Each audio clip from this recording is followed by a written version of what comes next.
This is OwlUp, where learning happens in minutes, not hours. For a deeper journey, explore all our courses at owlup.co. Now, let's dive in.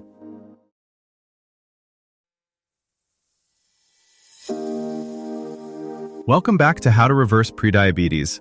This is Chapter 3, and we're diving into food strategy today. We'll break down exactly how the carbs on your plate affect your blood sugar so you can start making smarter choices that actually work for your body. Let's get into it. Most people reverse prediabetes without ever counting a single calorie, once they change what and when they eat. You're rushing through a busy day, grabbing quick carbs. By dinner, you're exhausted and craving sugar. What if that pattern, not willpower, is the real problem? That rushed, carb-heavy day has another hidden cost. It quietly trains your body to expect constant glucose emergencies. Over time, your pancreas has to shout louder with insulin just to get the same effect, and that shout eventually becomes background noise your cells ignore. Meanwhile, key nutrients that stabilize appetite and energy, fiber, protein, and healthy fats, are missing in action. So even when you've technically eaten enough, your body keeps sending hunger signals because it hasn't received what it actually needed. Think of your meals like a playlist. If every track is a fast, sugary pop song, you feel hyped, then drained. Mix in slow, steady tracks, high-fiber carbs, lean protein, unsaturated fats, and the whole day's rhythm changes. In this episode, we'll turn that idea into a concrete food strategy you can actually follow. Most people are told to eat less, move more, but the data are sharper than that. Lose just 5 to 7% of your body weight, and your odds of sliding into diabetes drop by more than half. Swap refined grains for whole ones, and the sugar spike from that meal can fall by about 50%. Shift a small slice of calories from butter and fatty cuts to nuts, olive oil, or fish, and risk falls again. This isn't about perfection, it's about stacking quiet advantages. Like adjusting a camera lens one click at a time, these small tweaks can slowly bring your blood sugar back into focus without feeling like a crash diet. Here's where we turn principles into a pattern you can actually live with. Think of your day in 3 anchors plus optional support snacks: breakfast, midday meal, evening meal, and 1 or 2 deliberate snacks if you truly need them. The goal isn't perfection, it's to create a repeating structure your body can predict, so it stops overreacting. Start with breakfast as your blood sugar tone setter. Skip the pastry and coffee combo that vanishes in an hour. Aim for a slow, steady combination: a high-fiber, lower GI carb, like oats or dense whole-grain toast, a solid hit of lean protein, eggs, Greek yogurt, cottage cheese, tofu, and some unsaturated fat, nut butter, seeds, avocado. That mix keeps your next hunger wave gentler and later. For lunch, your priority is to blunt the afternoon crash. Build your plate in 3 rough thirds: half non-starchy vegetables, a quarter lean protein, a quarter high-fiber carbs, beans, lentils, intact whole grains, or a small serving of starchy veg. Then lace it with a small amount of healthy fat, olive oil dressing, hummus, nuts. This structure quietly reduces overall calories while keeping you satisfied. Dinner is where many people undo the whole day. 2 simple protections. 1. Decide on your carb before you're hungry. For example, I'm having a fist-sized portion of brown rice or roasted potatoes, nothing extra. 2. Make vegetables and protein visible first on the plate. Let the carb fill the remaining space instead of leading. Snacks should be supportive, not entertainment. Reach for combinations that pair a modest carb with protein or fat: an apple with almonds, carrot sticks with hummus, berries with a spoon of yogurt. If a snack is mostly white flour or added sugar, it's more likely to restart the spike and crash loop. Next, address hidden sugar and refining. Scan labels for added sugars in the first 3 ingredients, long lists of refined flours.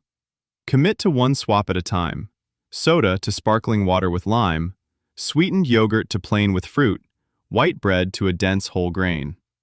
Finally, layer in consistency. Try to keep meals within roughly the same 1 to 2 hour windows each day. That rhythm teaches your body that steady fuel is coming, so it can dial down the emergency alarms and gradually restore better control over blood sugar and appetite. Think of your new food pattern like upgrading your phone's operating system. The hardware, your body, stays the same, but everything runs smoother once you change how the apps are organized. Start with simple defaults that trigger better choices without thinking. For example, decide that any sandwich you buy this week automatically comes on the grainiest bread they offer. If there's a side, your default is salad or veggies, not fries. At coffee shops, make no syrups, smallest size your standard order, and treat anything sweeter as a rare, deliberate exception. When eating out, scan the menu in this order: 1. Grilled or baked proteins. 2. Vegetables. 3. High-fiber carbs. 4. Sauces. Build your meal from the top of that list down, asking for dressings and sauces on the side so you control how much lands on the plate. At home, shrink your plate size once, then forget about it. Over a month, that quiet shift alone can trim hundreds of calories without feeling like restriction. The key is turning helpful choices into autopilot settings so willpower isn't doing all the work. Insurance, tech, and grocery stores are quietly turning your plate into a treatment plan.